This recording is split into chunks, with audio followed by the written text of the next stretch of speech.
عمران خان کہتے ہیں کہ اعظم سواتی کو ایک ٹویٹ کرنے پر بدترین تشدد کا نشانہ بنایا گیا، ان کی تذلیل کی گئی، حبس کی گئی۔ افسوس کہ عدلیہ نے اس معاملے کا نوٹس نہیں لیا۔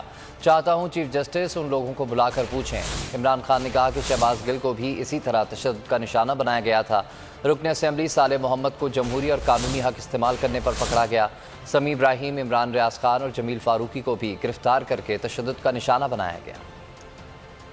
اعظم سواتی کے اوپر جو انہوں نے کیا، یہ ایک ایسی چیز ہے جو میں آج آپ کو کہہ دوں کہ میں اب اس کو پوری طرح اعظم سواتی کے ساتھ ہر فورم کے اوپر اب ہم جائیں گے۔ اس کا اعظم سواتی کے جب یہ اندر آئے، ان کے گھر کے اندر کوئی وارنٹ کے بغیر دیواریں پھلانگ کے گھر میں آئے، ان کو بچوں کے سامنے مارا۔ جرم کیا تھا جی؟ تنقید کر دی جی کسی بڑے آدمی کی۔ کون سا ملک کی اجازت دیتا ہے کہ ایک تنقید، ٹویٹ کی تنقید کے اوپر یہ کیا؟ کون سا قانون اجازت ہے؟ جو خوفناک چیز ہے کہ انہوں نے پکڑایا ان کو کسی اور کے حوالے کیا۔ وہ لوگ کون تھے؟ میں یہ چاہتا ہوں کہ چیف جسٹس بلائے ان لوگوں کو، یہ ایف آئی اے کو بلائے اور پوچھے کہ کس کے حوالے کیا گیا تھا۔ اور مجھے افسوس یہ ہے کہ ہماری عدلیہ نے سو موٹو ایکشن نہیں لیا اس کے اوپر۔ اگر اس کے اوپر ایکشن لے لیتے، کسٹوڈیل ٹارچر تھی، وہ ساری دنیا میں بینڈ ہے، اس کے اوپر نہ ہوتا جو ان سے ہوا۔ جو انہوں نے طریقے اختیار کیے، یہ کبھی میں نے پاکستان میں اس طرح کی حرکتیں نہیں دی۔ سنا ہے دہشت گردوں سے ایسے کرتے تھے، سنا ہے کوئی بہت بڑے جو مجرم جو ہوں، جن کے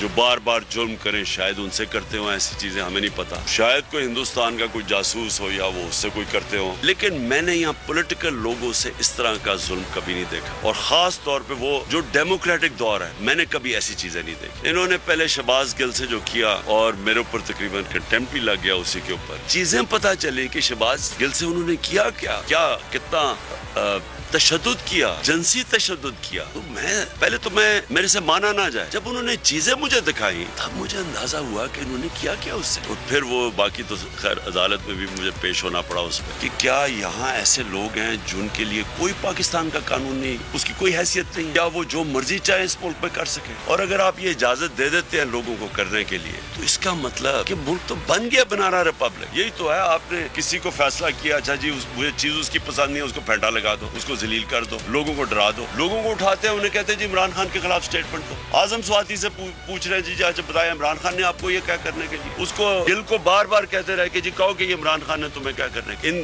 حرکتوں سے نہ اس ملک کے اندر کسی قسم کی جمہوریت آگے بڑھتی ہے، لوگوں کی آزادی رائے کو اس طرح بند کر کے کبھی کسی کو عزت نہیں ملی۔ صالح محمد کو انہوں نے کل پکڑا پولیس نے، کس چیز کے لیے جی؟ پروٹیسٹ کر رہا تھا باہر، اور اس کے پروٹیسٹ کر رہا ہے، اور اس کے اوپر یہ صالح محمد کی تصویر ہے، اس کے گلے میں انہوں نے اسلام آباد پولیس نے وہ ڈالا ہوا ہے جس طرح کہ یہ کوئی ملک کا بڑا مجرم ہے، یہ ایم این اے ہے۔ اچھا جی، اس نے سوشل میڈیا میں کوئی ٹویٹ کر دیا، اٹھا کے اس کو لے کے اس کو مار پھینٹا لگا کے اس کو اگلے دن گھر پہ لیا۔ جمیل فاروقی سے بھی یہ ایک بار پھر نمبر 1 بول نیوز نے ایک بار پھر سارے ریکارڈ توڑ دیے۔